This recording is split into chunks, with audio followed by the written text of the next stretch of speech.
तमं च श्रीरूपं साग्रजातं सहगणरघुनाथान्वितं तं सजीवं सावद्वैतं सावधूतं परिजनसहितं कृष्णचैतन्यदेवं श्रीराधा कृष्णपादां सहगणललिता श्रीशाखान्वितांश्च हे कृष्ण करुणा सिंधु दीनबन्धु जगत्पते गोपेश गोपिकान्त राधाकान्त नमोस्तुते सप्तकाञ्चन गौराङ्गी राधे वृन्दावनेश्वरी वृषभानुसुते देवी प्रणमामि हरिप्रिये वाञ्छाकल्पतरुभ्यश्च कृपा सिन्धुभैव च पतितानां पावनेभ्यो वैष्णवेभ्यो नमो नमः।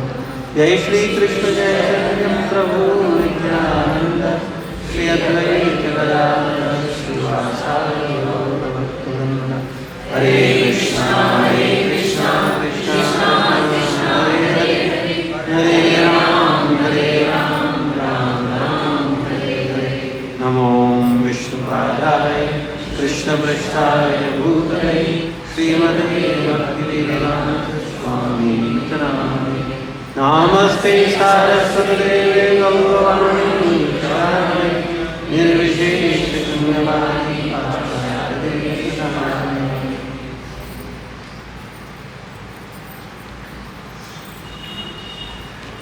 हरे कृष्णा।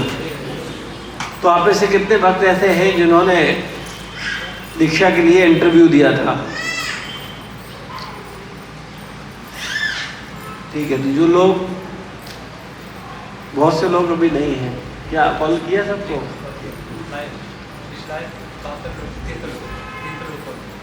73 लोग हो जाते थे, 100 प्लस लोग बाहर के हैं। टोटल लखनऊ कितने लोग हैं? 72 लोगों को कॉल हुआ। ठीक है, चलो अभी मिलना, हम लोग बात करते हैं। तो हमारा निवेदन है सब लोगों से कि जब आपको फ़ोन किया जाएगा तब आप आओगे, फिर नहीं आओगे, ऐसा है क्या? आप सब लोगों को खुद जिम्मेदार होना चाहिए और आपको प्रॉपर वैष्णव सदाचार को अटेंड करना चाहिए, जिससे आप सीख पाओ। देखो, कुछ करना पड़ेगा, घर बैठे कुछ नहीं मिलेगा। आपको गंभीरतापूर्वक आना पड़ेगा, सुनना पड़ेगा, साधना करनी होगी। और केवल ये वैष्णव सदाचार किस लिए है? ये आपका आचरण बदलने के लिए है। हमें मंदिर में कैसे बैठना है, हमको कैसे बोलना है, कैसे सेवा करनी, क्या कंठी, क्या तिलक, क्या सारी चीज़ें सीखने को मिलेगी। तो अगर आप लोग इसको गैप करोगे या लापरवाही करोगे तो फिर आप कुछ सीख नहीं पाओगे। और अगर आप लोगों का वैष्णव सदाचार नहीं होगा तो आप लोगों का दीक्षा भी नहीं होगा। तो इसलिए यहाँ अटेंडेंस लगती है, प्रॉपर कौन आ रहा है कौन नहीं आ रहा है उसकी प्रॉपर जानकारी है। तो इसलिए हमारा निवेदन है आप लोगों से कि कृपया गंभीरता से आएँ। अगर आप नहीं आएंगे तो आपकी प्रगति नहीं होगी, चाहे वो फर्स्ट इनिशिएशन हो चाहे वो सेकंड इनिशिएशन हो। ठीक है ना? तो हम लोगों को रेगुलर आना चाहिए और उसमें भाग लेना चाहिए, उसको सीखना चाहिए। ठीक है, तो आज हम लोग चर्चा करेंगे कंठी माला। कंठी हो चुका है क्या? सामान्य व्यवहार चर्चा करनी है आज। ठीक है, हम भक्त हैं और सदैव गुरु तथा श्री कृष्ण का प्रतिनिधित्व करते हैं। यह बात सभी भक्तों को सदा ध्यान में रखनी चाहिए। मंदिर में रहें, घर पर रहें, कचहरी में काम कर रहे हो या मार्ग पर हो, प्रत्येक को अपने सद्व्यवहार द्वारा गुरु तथा भगवान श्री कृष्ण के प्रति प्रशंसा भरे उद्गार प्राप्त करना चाहिए। इसी प्रकार अपने दुर्व्यवहार के कारण अपने गुरु एवं श्री कृष्ण का अपमान हो, ऐसा व्यवहार कभी नहीं करना चाहिए। तो हम सब लोग किसका प्रतिनिधित्व करते हैं? गुरु और कृष्ण का। क्योंकि जब आप जाते हो तो लोग क्या सोचते हैं, अच्छा किस भक्त से जुड़े हो, कौन तुमको सिखा रहा है, कौन तुमको शिक्षा दिया, कौन तुमको दीक्षा दिया। तो हम लोग गुरु का प्रतिनिधित्व करते हैं ना, किसका आराधना कर रहे हो? अच्छा कृष्ण भक्त है, ये कृष्ण भक्त तो होते ही गड़बड़ है, या ये तो अच्छा उनके शिष्य तो गड़बड़ ही है। तो इससे क्या होगा? हमारा आचरण हमारे गुरु को क्या करेगा, भगवान को क्या करेगा? बदनाम करेगा। इसलिए हमारा आचरण कैसा होना चाहिए? बहुत ही परफेक्ट होना चाहिए। कोई भी ऐसा व्यवहार हमारे द्वारा न हो जिसके कारण हमारे व्यवहार की सजा या हमारे व्यवहार के द्वारा, हमारे आचरण के द्वारा हमारे गुरु या भगवान का अपमान हो। तो हम लोगों को संग या हमारा जो आचरण है डेली, ऐसा नहीं कि हम घर में हैं, बाहर हैं, कहीं भी हैं, हम लोगों को हमेशा अपना आचरण बड़ा मर्यादित रखना चाहिए। यदि किसी का अनादर अथवा अपमान किया गया हो तब भी ऐसे समय में स्वयं की उदारता दिखाते हुए अपना स्तर जरा भी कम न होने देते हुए व्यवहार अच्छा रखना चाहिए। कई बार ऐसी स्थिति बन सकती है, मान लो आपके बीच के दो भक्त लड़ जाएं, ठीक है, मान लो हम लोगों का स्वभाव है, हम हमेशा से लड़ते आए, या मान लो हम किसी भक्त की निंदा ही करने में लग जाए, तो कोई कर रहा है तो हमें उस परिस्थिति से अपने को अलग कर लेना चाहिए, अपने को उसमें इन्वॉल्व नहीं करना चाहिए, ठीक है ना। हमारा व्यवहार ऐसा होना चाहिए जो कि साधुता भरा हो, कोई भी ऐसा व्यवहार न हो जिससे कि कोई व्यक्ति हमको गलत भाव से देखे, ठीक है। भक्तों को सदा इस बात का ध्यान रखना चाहिए कि कोई उन्हें फंसाए अथवा ठगे नहीं। साथ ही साथ भक्त को किसी भी झगड़े या व्यर्थ के विवाद में नहीं पड़ना चाहिए। भक्त लोगों को बड़ा सावधान रहना चाहिए और बड़ा बुद्धिमान भी होना चाहिए, क्योंकि बुद्धिमान भक्त ही भगवान की कृपा प्राप्त कर सकता है। कई बार लोग भक्तों का सरलता का फायदा उठाते हैं।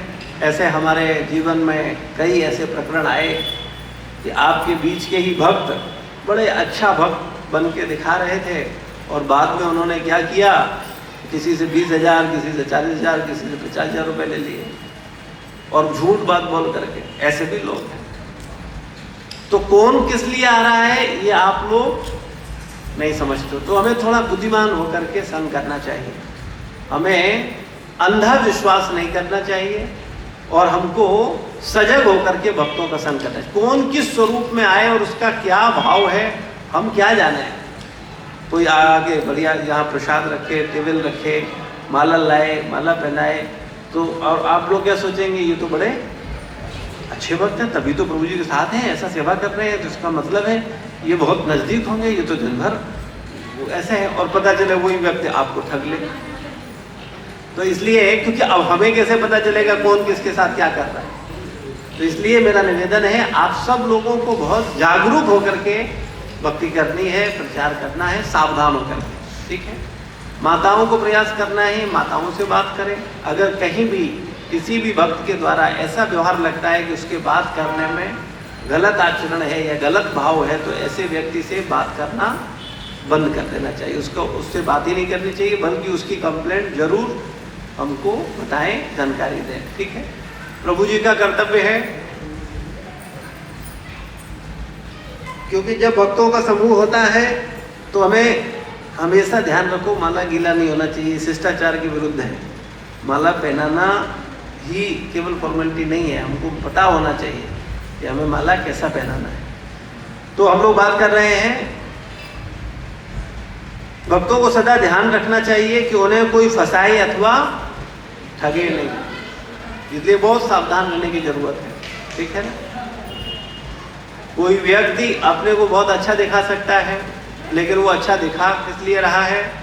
अगर वो अच्छा है तो वो सदा से अच्छा रहेगा, ऐसा नहीं है वो 2-3 साल के लिए अच्छा होगा। तो इसलिए हम लोगों को भक्तों का संग करना चाहिए बहुत ही बुद्धिमत्ता के साथ, ठीक है ना।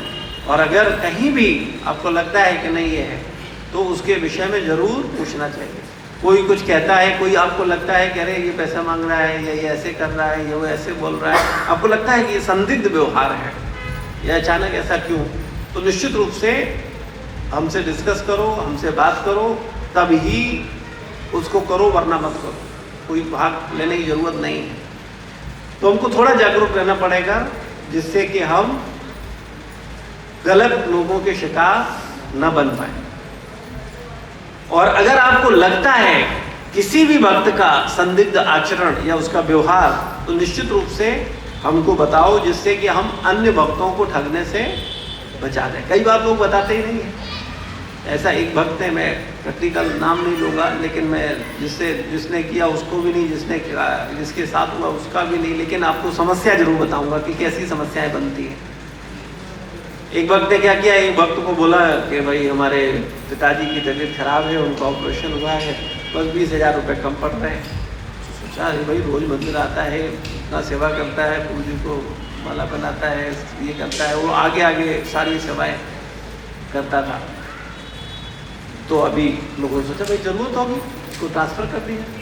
फिर उसने क्या किया, दूसरे किसी वक्त को, अच्छा उसने अब कोई हर किसी को थोड़ी बताता है ये बात, तो उसने क्या किया, दूसरे वक्त को फोन किया, हाँ भाई ऐसा है, हमारे गुरुजी हैं, हमको फिजिक्स पढ़ाते थे, उनको अचानक प्रॉब्लम हो गया है और उनको 30,000 रुपये की ज़रूरत, तो भाई 30,000 रुपये दे देते हैं, दे दिए।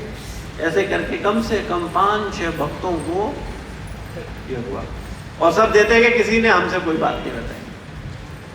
ठीक है, बाद में हमको पता चला कि इस तरीके की हरकत हुई। फिर एक बात हुई, फिर बात हुआ, जब बात करने लगे कि देखो एक वक्त ऐसा है, ऐसा किया, ये तो गलत है, ऐसा नहीं करना चाहिए, तो बोला बाबा प्रभु जी हमारे साथ भी हुआ है। फिर बोला अरे मेरा साथ भी ऐसा हुआ है। तब सारी बातें खुलेंगे, बताओ ऐसे लोग भी तो हमें पता नहीं है। अब हमें कैसे पता चलेगा, अगर आप सेवा कर रहे हो, आपका भाव है, तो हमको तो लगेगा आप अच्छे भक्त हो, आप सेवा कर रहे हो। हमें कैसे पता चलेगा आपके मन में क्या है, या आप क्या करने वाले हो, या आप किस षड्यंत्र के तहत आपके, क्योंकि इंसान को, मनुष्य को सुधारना बहुत मुश्किल काम है। वो क्या दिखा रहा है, क्या करेगा, ये तो समय बाद चीज़ें स्पष्ट होती हैं, है ना। काफ़ी लंबे समय के बाद पकड़ गया। फिर हमने उसको बोला, उसने अपनी गलती स्वीकार करी कि हमने गलती है। फिर उसको हमने 2-4 भक्तों को बोला, हमने कहा नहीं FIR करा के बंद करा देंगे। फिर हमने सोचा क्या FIR करवाओगे, किसी का, हमने फिर 3 भक्तों लगाया, हमने नहीं तुम्हारी जिम्मेदारी है, इस सब भक्तों का विश्वास न टूटे, इसलिए हमें तुम्हारी जिम्मेदारी है, इनको थोड़ा प्रेशर बनाओ, उनको बात करो और सब भक्तों को करवाओ, वापस होना चाहिए। हालांकि सारे मूर्खों की हमें इस पटले में पढ़ना ही नहीं चाहिए था, लेकिन क्योंकि जब तुमने दिया था तो मुझसे पूछा था क्या, मुझसे बात करी थी क्या, क्यों किया, और अगर अपनी रिस्क पे कुछ कर रहे हो तो आप अपना भोगो। लेकिन मुझे फिर भी लगा कि नहीं, कहीं ना कहीं उसने मंदिर पर विश्वास किया, भक्त पर विश्वास किया, इसीलिए उसने ऐसा किया। इसलिए मुझे लगा, तो मैंने फिर उन भक्तों को बोला, फिर उन्होंने उसको करके तब फिर उसको निकाला। काफ़ी लोगों के पैसे वापस हो गए, शायद अभी भी 1-2 लोग होंगे, हो गया होगा शायद पूरा। तो लेकिन ये बात केवल मैं इसलिए बता रहा हूँ कि बहुत सावधान रहने की ज़रूरत है। और भी पहले ये घटना घटी, एक वक्त आया, बहुत गंभीरतापूर्वक सोना माला करते हैं हम, और वो एक्चुअली प्रॉब्लम कहाँ शुरू होती है वो हमें समझना चाहिए। ये बात समझनी बहुत इंपॉर्टेंट है प्रत्येक भक्त को। पहला मेरा प्रश्न ये है आपसे, आप मंदिर आते क्यों? आपका मंदिर आने का पर्पज क्या है?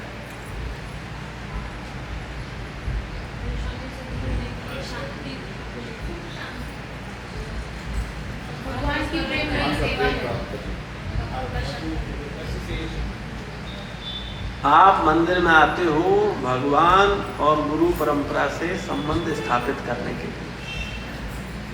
आपको तो बहुत से लोगों को पता ही नहीं आप आते क्यों।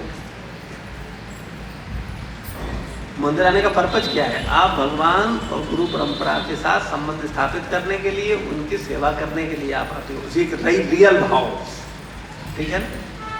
और अगर हम उस भाव के साथ आते आते आपस में इंद्रिय तृप्ति करने लगे, और यही लोग ज्यादातर करते हैं,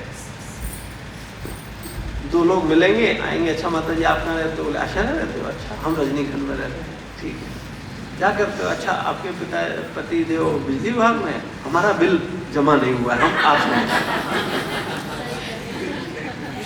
ठीक है। अच्छा, और अच्छा आपके, अच्छा त्रिपाठी माता है, आपके पति जी बैंक में है, हमारा लोन नहीं हो रहा, आप हम आएंगे आपके पास, मिलेंगे। बहुत अच्छा, आप भक्त हो, बहुत अच्छे भक्त हो, हम भी बहुत अच्छे भक्त हैं। ऐसे करके क्या होते हैं, एक दूसरे के घर घुसते हैं। आए थे हरिभजन को, होटल लगे कपास। आए थे किस लिए? भगवान और गुरु का सेवा करने के लिए, उनसे संबंध स्थापित करने के लिए। लेकिन अपने संबंध अलग बनाने लगे और एक दूसरे का पोषण करने लगे। फिर उनको गिफ्ट ले गए, फिर वो उन्हें गिफ्ट ले आए, फिर वो आना जाना हुआ, फिर धीरे से उसने ठग लिया। अब चिल्लाते हुए अरे अरे अरे ऐसा होगा, अरे तो तुम ठगना खुद चाहते थे तभी तो ठगे गए, तुम तो खुद ठगे गए, तुम तो ठग थे। तो गलती हम लोग खुद करते हैं। हमें पता होना चाहिए हम क्यों आ रहे हैं, हमारा पर्पज क्या है। कई बार तो बहुत से लोग मंदिर आते ही इसलिए सोशल नेटवर्किंग करने के लिए, उनका उद्देश्य, उनका विजन ही नहीं है कि हमें अपना चित्त शुद्ध करना है, हमें भगवान का सेवा करना है, हमें गुरु का सेवा करना है, हमें उनके साथ संबंध स्थापित करना है, उनको आध्यात्मिक उन्नति करना, ये उनका गोल ही नहीं होता। उनका गोल ही होता है आपस में रिलेशन बनाना, कुछ अपने छोटे मोटे काम निकालना या निकलवाना। इन सब में जब लोग फंस जाते हैं तो फिर वो अपना आध्यात्मिक पतन कर लेते हैं। ये बिल्कुल ऐसे ही है जैसे एक माता पिता के 4 बच्चे पैदा होते हैं, तो उन चारों को पैदा किसने किया? माता पिता ने। चारों जानते थे एक दूसरे को? नहीं जानते, ठीक है। बाद में थोड़े बड़े होते हैं, फिर चारों बैठ करके क्या करते हैं? मम्मी पापा की बुराई करते हैं। देखो मम्मी का ये तो हरकत ठीक नहीं है। दूसरा बोलता बात तो सही कह रहे हो भैया, हमने नहीं ध्यान दिया था, आज तुमने हमारी आंखें खोल दी। हाँ, ये सब कॉमन है। कई बच्चे सोचते हैं हाँ मम्मी पापा तो बूढ़े हो गए, मरने वाले हैं, अब काम तो हम ही लोग एक दूसरे के आएंगे, आपस में बनाओ।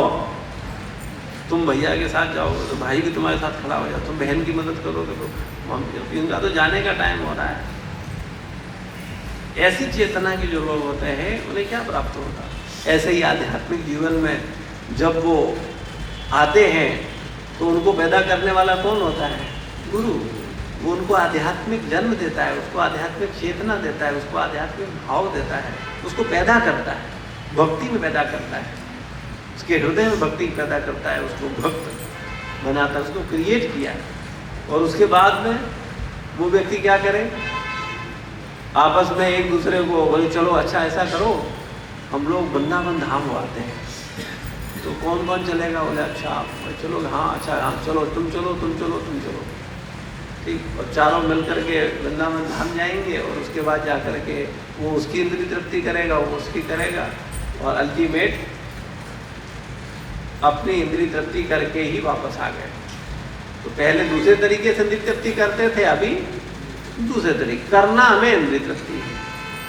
तो ऐसी सोच के जो लोग होते हैं वो कभी सेवा नहीं करते, वो कभी अपने को समर्पित नहीं करते, वो कभी अपने उत्तरदायित्वों को नहीं लेते, वो समझते नहीं। जैसे एक अच्छा पुत्र कौन है? एक अच्छा पुत्र वो है जो भाई बहनों की सेवा केवल इसलिए करे कि इनको पैदा किया है हमारे माँ बाप ने, ये मेरे माता का पिताजी का पुत्र है, इसलिए मैं इसकी सेवा करूंगा। मेरा भाई है ये अलग से संबंध बहुत अच्छी चेतना का सूचक नहीं है, क्योंकि जहां मैं और मेरा का भाव जुड़ता है वहां मिथ्या अहंकार जन्म ले लेता है। और अगर हम ये भाव रखते हैं कि नहीं ये मेरे माता पिताजी के द्वारा पैदा हुआ है, मेरे माता पिता को सुख मिलेगा इसलिए मैं इसकी सेवा करूंगा, मेरा व्यक्तिगत अलग से कोई स्वार्थ नहीं है कि मैं इसको कुछ दूंगा फिर इससे कुछ लूंगा, ये मूड अच्छा नहीं है। तो हम लोगों को समझना चाहिए, ऐसे आध्यात्मिक जीवन में हम सब लोगों का भाव होना चाहिए, नहीं होना चाहिए अच्छा हाँ हम तुम्हारे अहंकार की पूर्ति करें तुम हमारे अहंकार की, हम तुमको कुछ पोषित करें तुम हमको पोषित करो। ये लेना देना तो हम संसार में अनंत जन्मों से करते ही आए, पड़ोस में कर रहे हो, रिश्तेदार में कर रहे हो, सब जगह कर रहे हो। यही आकर के भक्त समाज में करोगे फिर तुम क्या करोगे? फिर अपना मन खराब करोगे, बुराई करोगे, निंदा करोगे, दोष देखोगे, एक दूसरे को खराब करोगे और कुल मिला करके घर वापस बैठ जाओगे, कुछ नहीं हो, कोई भक्ति में प्रगति नहीं होगी। तो लोगों को बहुत सावधान होकर के भक्तों का संग करना। कई बार हम बोलते हैं ज़्यादा इधर उधर नहीं बोले, हाँ हम यहाँ गए थे, हम वहाँ गए थे, वो भक्त है, ये भक्त है, वो इस्कॉन, यहाँ इस्कॉन, वहाँ वो, इन सब से भी हम लोगों को बहुत सावधान रहना चाहिए, क्योंकि हमें पता नहीं, अरे भैया जब अपने ही लखनऊ इस्कॉन में डेली संग आने वाला भक्ति क्या खेल कर रहा है पता नहीं चल रहा है, पता चल रहा है क्या? रोज हम नहीं पता, अब सोचो हम नहीं समझ पा रहे हैं तो तुम क्या समझोगे? रोज तो आप विचार करो। लेकिन कई बार क्या होता है, जैसे आप लोग इसको ऐसे समझो तो बात समझ जाएगी, आप लोग बच्चे हो लेकिन बच्चा मानते नहीं हो, ये प्रॉब्लम है। जैसे आपके बच्चे होते हैं तो आप उनको क्या करते हो? सबसे अलग रखते हो। कोई घर में बात ताई बात कर रही हो, कोई किसी की निंदा कर रहा हो, कोई गलत, अब चलो चलो आप जाओ पढ़ाई करो, तुम्हारा मैटर नहीं, तुम जाओ, तुम यहाँ से, तो हटाते हो कि नहीं हटाते? उनको उन सब में इन्वॉल्व करते हो। लेकिन कुछ ज़्यादा होशियार बच्चे होते हैं, उनको अगर बोलो ना कि तुम थोड़ा हटो, अरे पता नहीं मेरे साथ क्या षड्यंत्र हो रहा है, ये तो पता ही होना चाहिए चल क्या रहा है, कौन क्या बोल रहा है। फिर वो जाएगा, वो उसके बैठेगा, फिर 4 बातें सुनेगा, फिर 4 बातें अपनी करेगा, और कुल मिला करके अपनी बुद्धि बर्बाद करके चलाएगा। कुछ होगा कुछ नहीं, केवल वो खराब होगा, उसे मिलने वाला कुछ नहीं।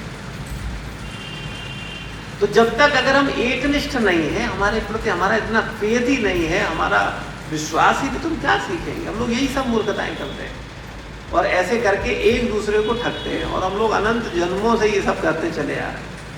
हम लोग सबको ठगते हैं कि नहीं? कितने लोगों को विश्वास है इस बात पर? बहुत से लोग सोचेंगे नहीं नहीं हम इतने बुरे थोड़े ही, है ना। एक है ना, कोई ऐसा सगा नहीं जिसको हमने, हाँ है कोई ऐसा? बताओ। अच्छा कोई, चलो बताने की जरूरत नहीं। कोई ऐसा सगा है जिसको आपने ठगा नहीं?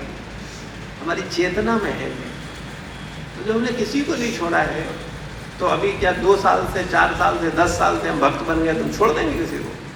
क्या लगता है? इतने पवित्र हो गए आकर के 4 सत्संग करके कि हाँ अभी हम ठगना बंद कर देंगे? तो भैया बुद्धिमानी से इतना मूल चेतना में होना चाहिए, इतना समझदार होना चाहिए कि जब हमने किसी को नहीं छोड़ा है ठगे बिना, तो ये भैया संत पुरुष कहाँ से आ गए, ये भी हमें ठगेंगे। इसलिए हमें ठगों से दूर रहना चाहिए और मर्यादित सम्मान देना चाहिए, आदर सबको देना चाहिए। जो व्यक्ति धोती कुर्ता तिलक लगाता है उसको हमें क्या करना चाहिए? आदर देना चाहिए। लेकिन आदर देने का मतलब ये नहीं कि पीछे पीछे चले जाना चाहिए, फिर जो कहे वो करना चाहिए, वो मुझे ऐसे समझाए वैसे समझ जाना चाहिए। बोले हाँ अरे ये तो 10 साल से आ रहे हैं, ये बिल्कुल सही कह रहे होंगे। फिर वो दूसरे से मिला, बोले अरे ये भी 10 साल से आ रहे हैं, लेकिन ये कुछ कह रहे हैं और ये कुछ कह रहे हैं, तो क्या करें? ये सही है कि ये सही है?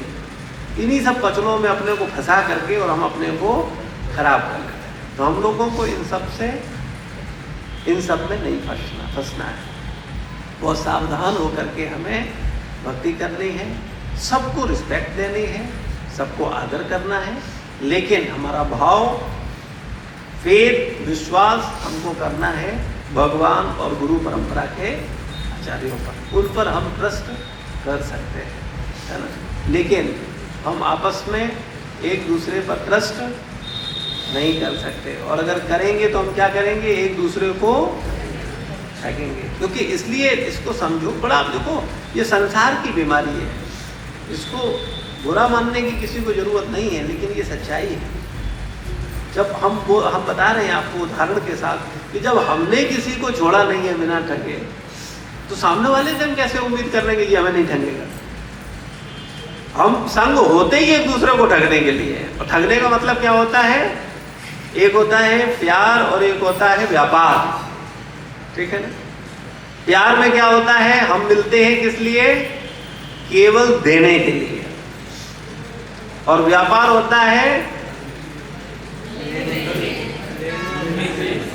अच्छा लेने देने के लिए। व्यापार का मतलब क्या होता है? लाभ लेना। दूसरे शब्दों में, कड़वे शब्दों में ठगना। लाभ लेना भैया, संबंधी लाभ पे ला देता है। कभी कभी हमें 2 भक्त 4 भक्त साथ दिखते हैं, हम कहते हैं बढ़िया व्यापार चल रहा है, ये उसे ठग रहा है, ये उसे ठग रहा है। हाँ अगर दोनों का लक्ष्य, वो दोनों साथ हैं इसलिए कि वो गुरु का सेवा कर सके, भगवान का सेवा कर सके, और दोनों के दोनों इसलिए वो साथ हैं कि वो भगवान की सेवा के लिए साथ हैं, गुरु की सेवा के लिए साथ हैं, कोई दिक्कत नहीं, फिर वो संग बुरा नहीं है। तो हमें इतना बुद्धिमान होना होगा कि ये जो हमारा साथी है या हमारा भक्त वैष्णव है, दोनों एक सोच है। हाँ नहीं, सोच एक स्वाभाविक हो कि जब अगर समझ में आ जाए कि ये व्यक्ति कुछ और ही एजेंडे से है, तो हमें इतना बुद्धिमान बनना चाहिए, हमको समझना चाहिए। अगर वो निष्काम भाव से भगवान की सेवा कर रहा है, गुरु का सेवा कर रहा है, और उसको कोई अपेक्षा नहीं है, और आपको भी इसी भाव में लगा रहा है कि नहीं आप भी ऐसा करो, तो ठीक है, इसमें उसमें इसकी बात मानने में क्या दिक्कत है भाई? वो तो अपने लिए तो नहीं बोल रहा ना, तो ठीक है। अगर हमें ये शिक्षा दे रहा है उसका मतलब ठीक है। लेकिन अगर वो शिक्षा दे करके वो कुछ और ही बोल रहा है, तो निश्चित रूप से वो हमको डाइवर्ट कर रहा है।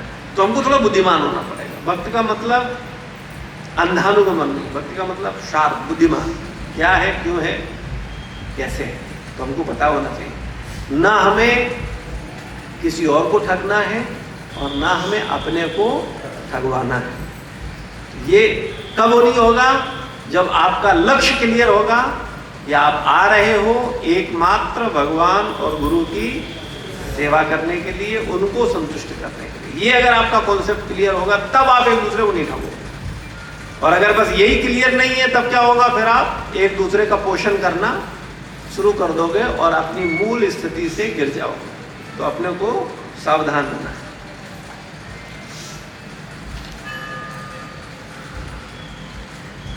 विपरीत लिंग के व्यक्ति से व्यवहार करते समय विशेष सावधानी बरतनी चाहिए।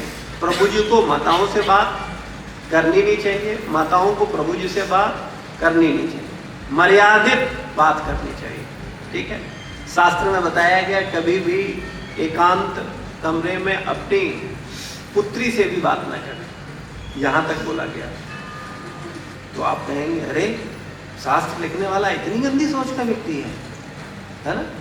लेकिन अगर शास्त्र में बोला गया है तो उसका कोई कारण है। हम भले ही मूर्ख हो, हम ना समझ पाए इस बात को, लेकिन अगर बोला गया तो उस मर्यादा का पालन करने का हमें अभ्यास करना चाहिए। तो प्रभु जी को कभी माताओं को फोन नहीं करना चाहिए। और अगर सेवा बस करना पड़े कभी, तो बड़ी मर्यादित और बड़ी ही लिमिटेड और बड़ी ही आदर पूर्वक बात होनी चाहिए, जैसे कि हम अपनी माँ से बात करते हैं या अपनी बहन से बात करते हैं।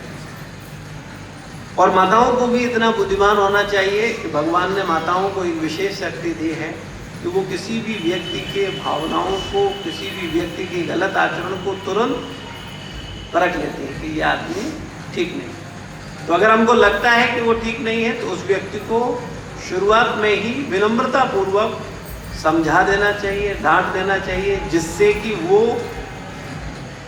आगे गलती ना करे या अन्यों के साथ गलती ना करे।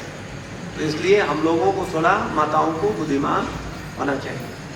ठीक है, और प्रभु जी जो लोग हैं उनको भी बहुत मर्यादित व्यवहार करना चाहिए और माताओं को भी मर्यादित व्यवहार करें। इसीलिए मैंने कॉलिंग सेवा में भी बोला है कि माताएं माताओं को कॉल करें और प्रभु जी को कॉल करें। हाँ, कोई सीनियर सिटीजन माता जी है, वो सेवा करना चाहती है, वो सबको कर सकते हैं, कोई ऐसा मुश्किल नहीं है।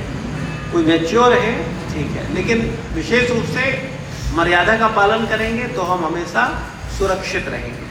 तो हम सब लोगों को बहुत सावधान होकर के भक्तों का संग करना है। इसमें कोई लापरवाही नहीं होनी चाहिए। इसमें ये नहीं सोचना चाहिए अरे हम तो बड़ा मन समझता है, अरे हमारे लिए थोड़ी ये नियम लागू, हमारे मन में तो गलत भाव आता ही नहीं। हमें हमेशा मर्यादित व्यवहार रखना है। इससे हम स्वयं भी सुरक्षित रहेंगे और हमारा समाज भी सुरक्षित रहेगा।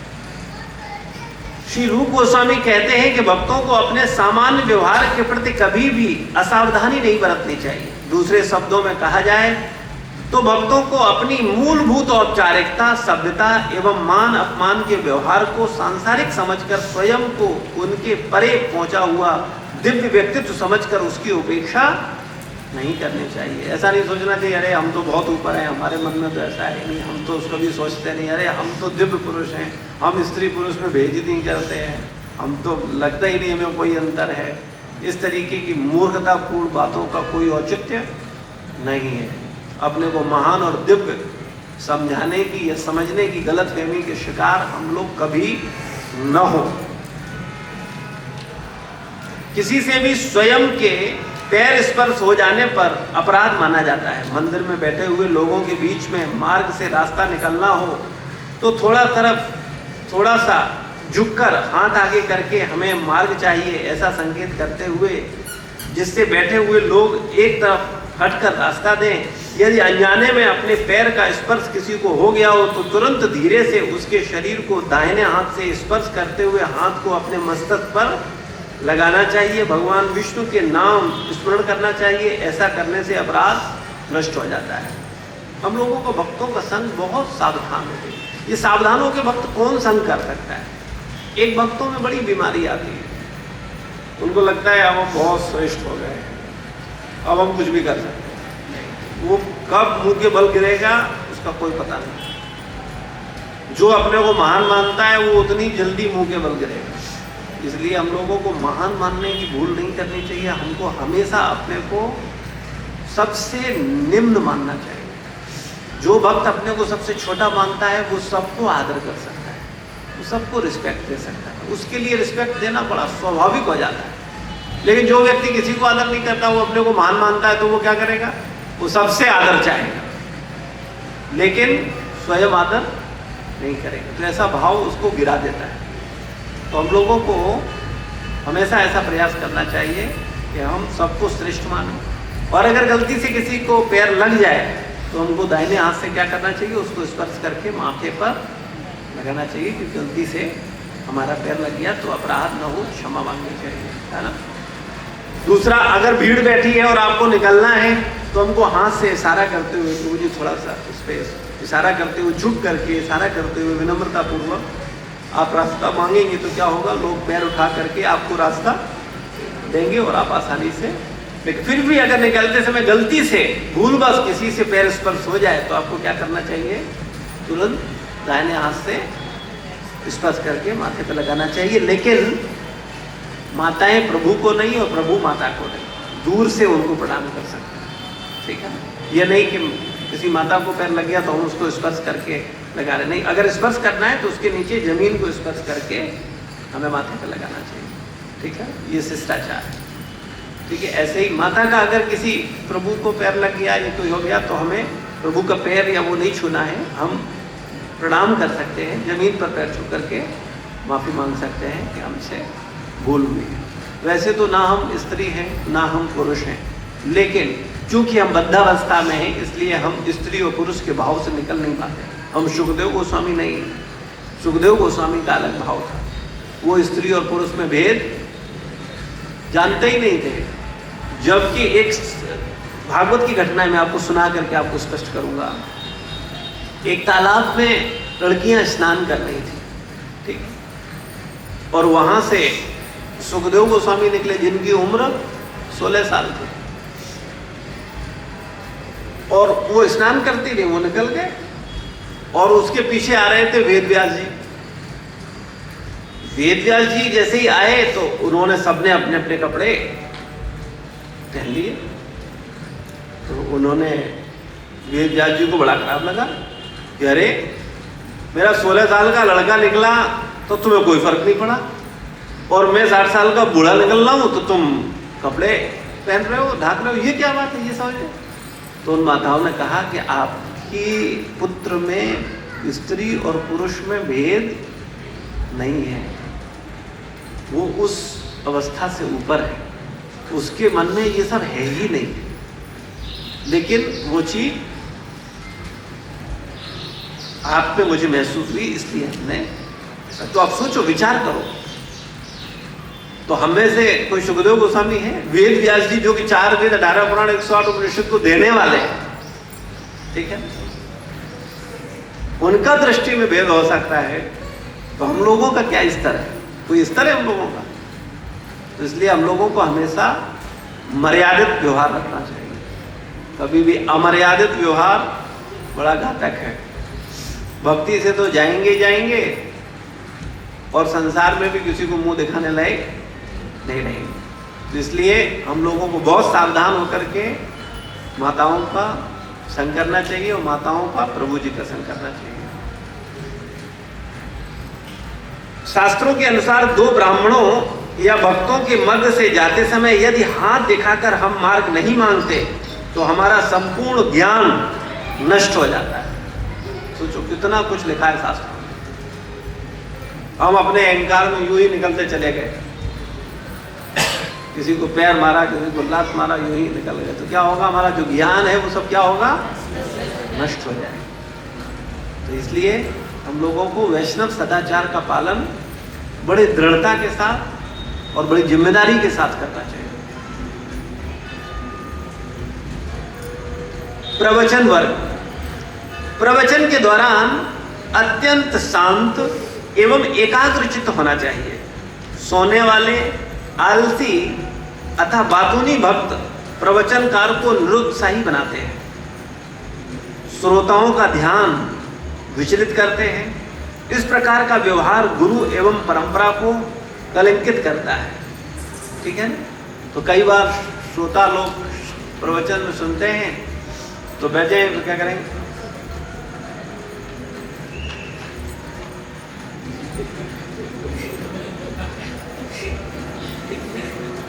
ठीक है? ऐसे श्रवण, अगर नींद आ रही है, हो सकता है आप थके हो, आप इतना व्यस्त शेड्यूल से अपना समय निकाल के आए हैं, आप शामिल हो रहे हैं, निश्चित आप बधाई के पात्र हैं। लेकिन अगर आपको निद्रा आ रही है, आप परेशान हो, तो आपको क्या करना चाहिए, तुरंत उस जगह पर खड़े हो जाना चाहिए या एक तरफ किनारे जाकर के खड़े हो जाना चाहिए, सावधान पूर्वक श्रवण करना चाहिए। ठीक है? इससे क्या होता है कि हम भक्तों के माहौल को खराब नहीं कर रहे। और आपस में बात नहीं करना चाहिए, ये नहीं बैठे हैं खुसफुस कर रहे हैं, इससे बताओ, या फोन आ रहा है, हाँ आ रहे हैं, आज ठीक है।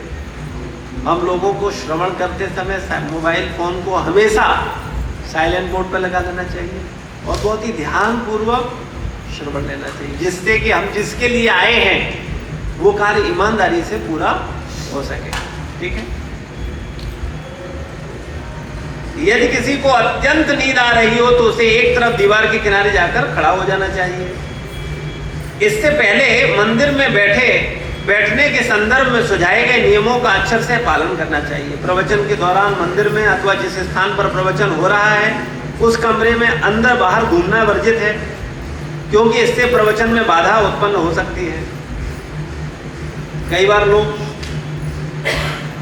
जो नई शिष्टाचार का पालन करते हैं, नहीं समझते हैं, वो आते जाते हैं। कुछ लोग क्या करते हैं, बैठेंगे और जमाई लेंगे और उसको उठ के चल देंगे, क्योंकि उन्हें कुछ सुनना ही नहीं है, उन्हें सुधरना ही नहीं है।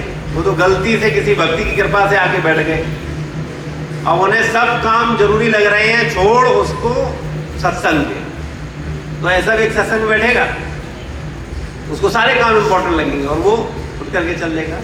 तो अगर हमारी ऐसी स्थिति हो कि हमें जाना है तो हमें सत्संग में आना ही नहीं चाहिए। और अगर हम सत्संग में आ गए हैं तो हमें मर्यादा के साथ, जब तक प्रवचन या वक्ता अपने व्यास आसन से नहीं उठता है तब तक हमें उस स्थान से नहीं उठना चाहिए। ये शिष्टाचार नहीं है कि व्यास आसन पर वक्ता बैठे हैं और हम उठ के चल दें। ये कैसा है, शिष्टाचार है या शिष्टता है? ये अपराध है।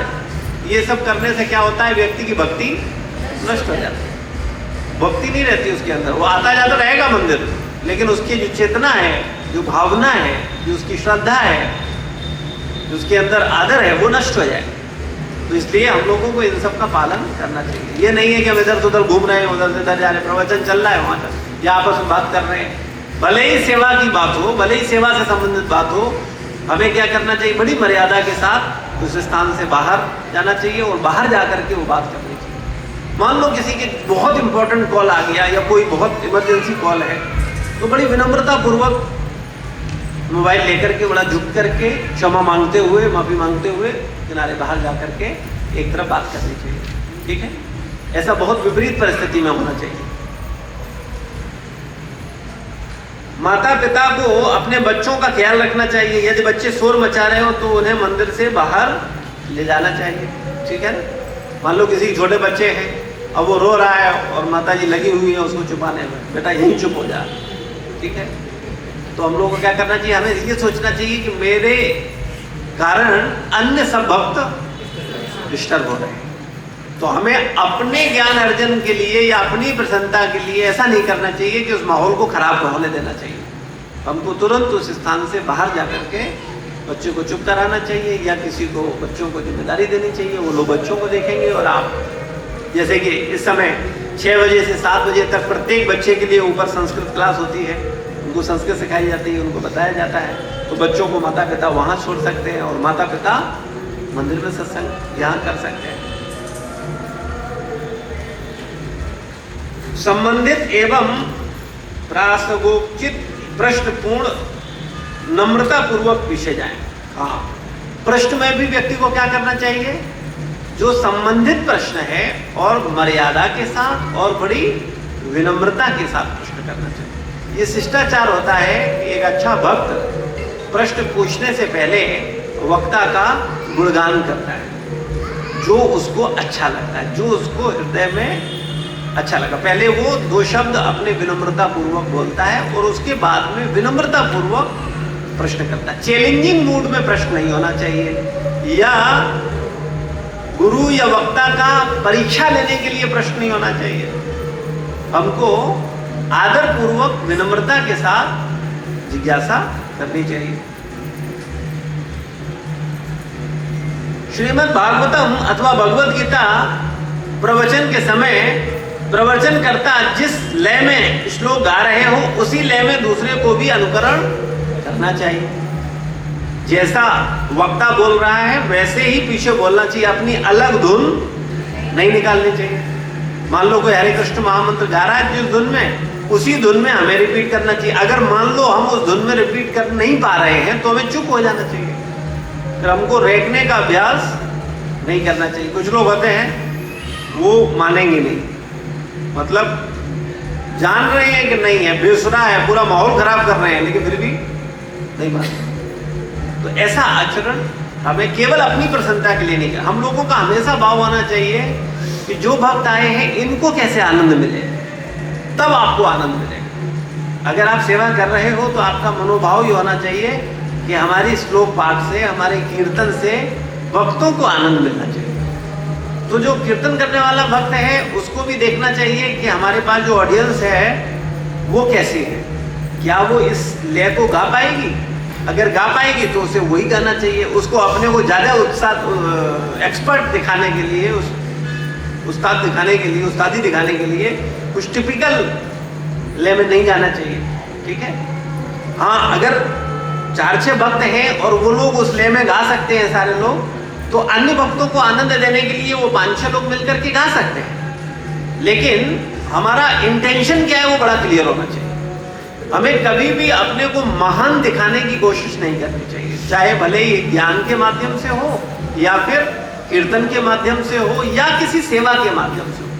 जो व्यक्ति भी अपने को महान दिखाने की कोशिश करता है वो निश्चित रूप से जल्दी ही भक्ति से गिर जाएगा।